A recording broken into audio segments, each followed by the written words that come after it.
Thank you very much, Chairman Harkin and Ranking Member Alexander, for letting me introduce a dedicated public servant and very capable member of the National Labor Relations Board.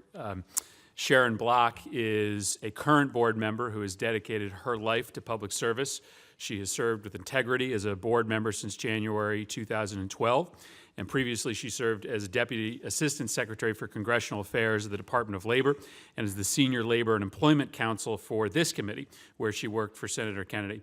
Ms. Block has also served as a senior attorney to Chairman Robert Batista at the National Labor Relations Board. From 1994 to 96, she was the Assistant General Counsel of the National Endowment for the Humanities after receiving her degree from Georgetown University Law Center, where she won the John F. Kennedy Labor Law Award.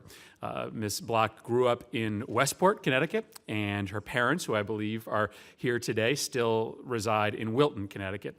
We are very proud of the work that she has done, and America's workers and businesses are counting on us to make sure that she can continue this important work as a board member at the NLRB. Thank you, Mr. Chairman, for allowing me to introduce Ms. Block before the committee today. Thank you, Chairman Harkin, Senator Alexander, and members of the committee. I am so honored to appear before you as a nominee for the National Labor Relations Board. I assure you that I fully appreciate the seriousness of your task in assessing my fitness for the position for which the President has nominated me. As Chairman Harkin alluded to, I've spent a fair amount of time in this room, sitting behind Senator Kennedy when I served as Senior Labor and Employment Counsel to the committee, or sitting in one of the chairs just behind me in my role as Deputy Assistant Secretary of Labor for Congressional Affairs when department witnesses testified here. And I welcome the same scrutiny of my nomination that I have witnessed in this room of others. And watching the members of this committee do their work, I believe, prepared me well for taking on the role of member of the National Labor Relations Board. My experience working on the Minor Act for the committee has been particularly instructive for my tenure as a board member. I first came to work for Senator Kennedy in the wake of the terrible Sago mine disaster. Senators Kennedy, Enzi, Murray, and Isaacson recognized the urgency of the need to protect American miners and told us, their staff, to get a bill done to improve mine safety.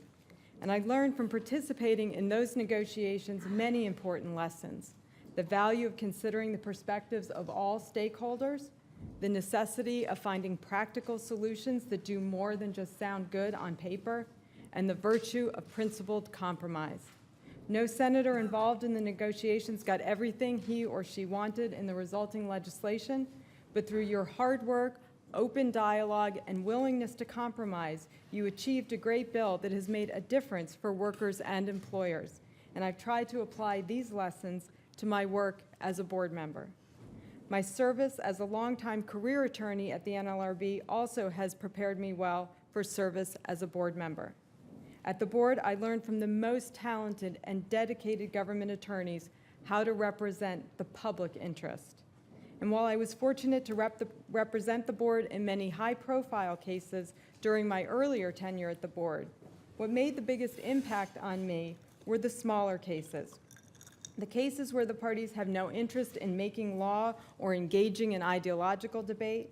Instead, they are the cases where the board, as a neutral adjudicator, brings resolution to parties who just want to have their voices heard and their views fairly considered. And these are the kinds of cases that dominate the board's docket today as in the past. The overwhelming majority of cases that I have participated in as a board member, serving with both Democrats and Republicans, have been unanimous decisions that applied long-standing precedent. The importance of these cases cannot be overstated. It is through these cases that the board fulfills its mission of preserving industrial peace. We bring resolution and repose to the worker who seeks reinstatement after being unlawfully discharged, and we affirm the right of an employer to move forward in running his or her business when the facts show that a genuine impasse in negotiations exists so that the collective bargaining process will and can continue. And as you know, as Chairman Harkin alluded to, there is no private right of action under the Act. So employees, employers, and unions are dependent on the board to ensure that the system for resolving their disputes that Congress created still works. So it's incumbent on us to move all cases as efficiently and fairly as possible. And in my experience on the board, again with both Democrats and Republicans, we have done so in a spirit of respectful collegiality. I discuss every case with the career attorneys on my staff, who have both management and labor experience. When I served as senior counsel to former board chairman Robert Batista, I always appreciated the frank case discussions he not only allowed but encouraged, and I've continued that tradition with my staff. They know that as a former career attorney, I will never underestimate the value of their contributions. And I would just like to add that being nominated and serving as a board member is the greatest honor of my professional life. I've been in public service almost all of my career, and the longest span of my service has been as a career civil servant with the board.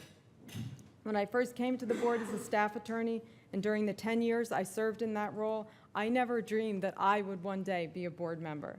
But when the president asked me to serve, I was surprised, humbled, and awed.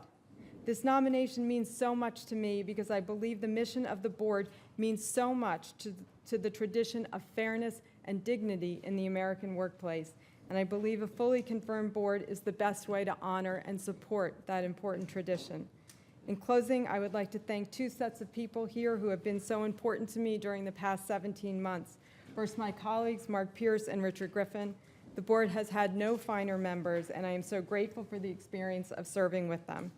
I would also like to thank my family who are here with me, my husband, Kevin Hovland, my children, Charlotte and Eli, my parents, Lois and Joseph Block, and my uncle, Michael Fuchs, for all their love and support. Thank you for the opportunity to offer these opening remarks, and I welcome your questions.